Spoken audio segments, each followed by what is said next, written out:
Creating something in the moment, it's difficult to see the whole picture. Only so much planning can go into something before you start doing. When I look at my own projects, I have a vision for what they should be, instead of how I want to approach them. In my brain, I think about the end result and what will get the most clicks, the most likes, the most views. The ego starts to take over, where I assume my creations will lead to fame and money. I picture myself getting out of a limo on the red carpet, signing autographs, my partner on my own. Apparently I have gray hair and I'm clean shaven. Actually, I think this is just stock footage. My name is Ben Hillman, and this is some Slacker stuff. And I'm searching for meaning in digital awareness. If you'd like to support the channel, you can go ahead and hit subscribe. Furthermore, if you'd like to support me in a monetary sense, you can support my Patreon by clicking right here. Now, my Patreon is a little bit of a work in progress. So let's talk more about that concept.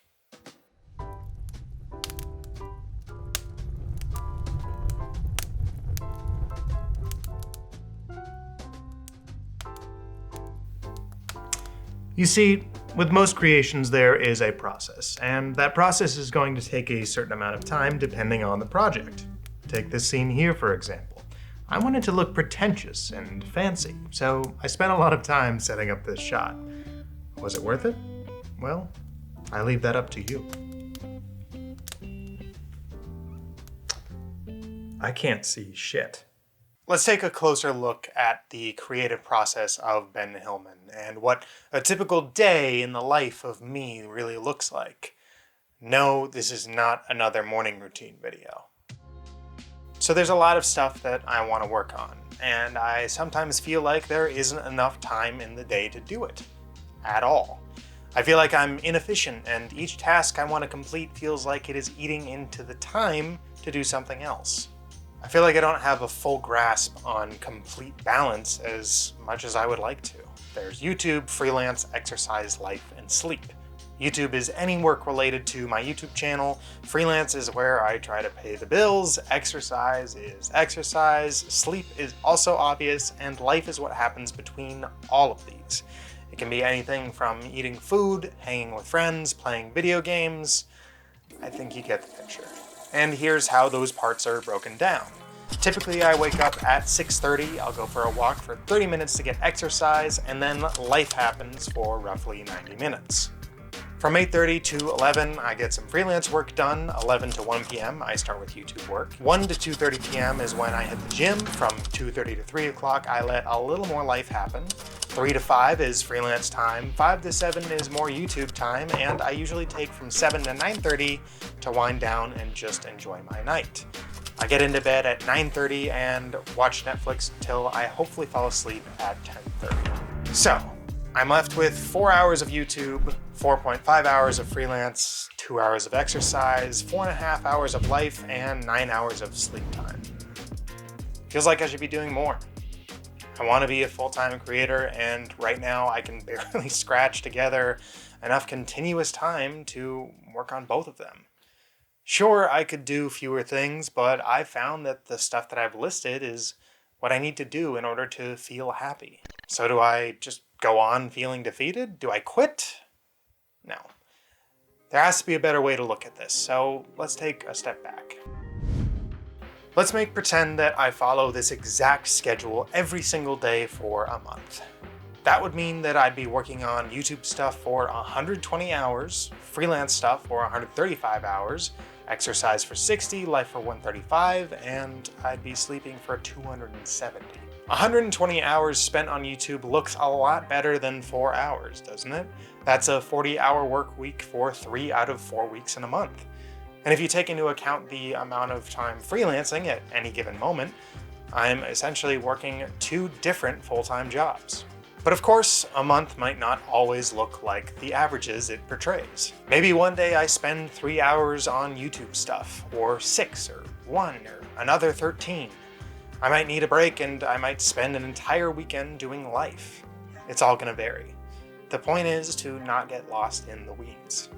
Lofty and varied goals can be achieved, but it's important that they can be worked towards. So can you have it all? Yes, that's the end of the video. No, wait a second. Let's clarify here. I found that there are going to be sacrifices that I have to make, even in the aggregate. Living a life of averages, like I pointed out, is not very realistic. Every day is going to be different. Plus, if I want to focus more on YouTube, that time has to be taken from somewhere. If I want more freelance time, it's the same diff. But some things are worth sacrificing for. I'm willing to sacrifice some of my life stuff in lieu of a few extra moments of YouTube stuff. It's tough, but that's why I usually end up batching a bunch of life stuff together. To me, 10 hours of continuous life events once every 2 weeks is preferable rather than 10 one-hour blocks spread out over 1 week. To get some perspective on what work ethic, progression, and balance look like to someone else, I talked to my friend Jackson, who runs the YouTube channel Skip Intro. There, he creates critical analysis videos about television. If you like what he has to say, check out his YouTube channel, because he's got some really fantastic content. So what do you do to strive for balance? I think that this is super frustrating to hear when you're setting out to do something. Yeah. So much of it is like you just need to try stuff and see what works for you.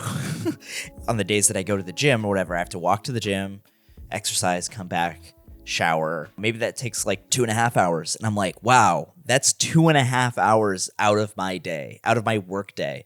And I usually go in the middle of the day because it's not crowded and I can get it done faster. And I'm like, wow, I could have spent time working. And then you hear from other people who have like a 9-to-5 job and they're like, when do I get to go to the gym? I don't get to do that, and blah, blah, blah, blah, blah. And they have all these other issues, and it's just kind of there's all give and takes all over the place. And it's always easy to focus on the stuff that you're not doing. You have to train yourself to think about what you are doing with an honest and critical eye. So you're not being easy on yourself, but you're not being hard on yourself either. And I think getting to that point of balance is really difficult, but something that just kind of takes constant tweaking. And it's probably not something that you never really achieve. Like you're not just like sitting on top of a mountain, like balancing on like just perfectly zen. It's really difficult to compare yourself to other people, whether you're seeing them on YouTube or whatever. You look at like super successful YouTubers, a lot of them, you don't know their deal. Like they might have a whole team of editors. They might have like initial investment. They might have X, Y, and Z. You just kind of have to do what works for you and try to not focus on those other people. Nobody wants to see just like a ripoff of something, even if it works really well, because ultimately what makes you valuable is your perspective and what you bring to the table as a person. And you just have to figure out what that is and what your strengths are. So I guess the message that I have for myself is that in order to build something meaningful, it can take a while. Results will not always be apparent on command, and even the metrics that you do see can be incomplete or misleading. I have no intention of stopping YouTube videos anytime soon, but I know that I can feel at times defeated before I even lace up for the court. My brain decides that if I can't spend every waking moment of my life working on creating videos, that means I don't want it hard enough. I recognize that in order to become a full-time creator, I can't be spending every waking moment on YouTube. But I'm not in a rush. I want to build organically and I want to build deliberately. I also don't want to reduce that life number all the way down to 0. If you are interested in helping me get to my goal, please consider donating to my Patreon. For $5 a month, you can help build a community of folks interested in connecting through the cluttered digital world. And if enough people join, I'd love to be able to give back to you in some way or another, whether it's through early access, AMAs, or exclusive Patreon content. If $5 is not something you're willing to part with each month, then please consider subscribing and sharing this video with anyone who might need it. It helps me out a whole lot, and hopefully it'll help that person out too. With that, I will see you next time.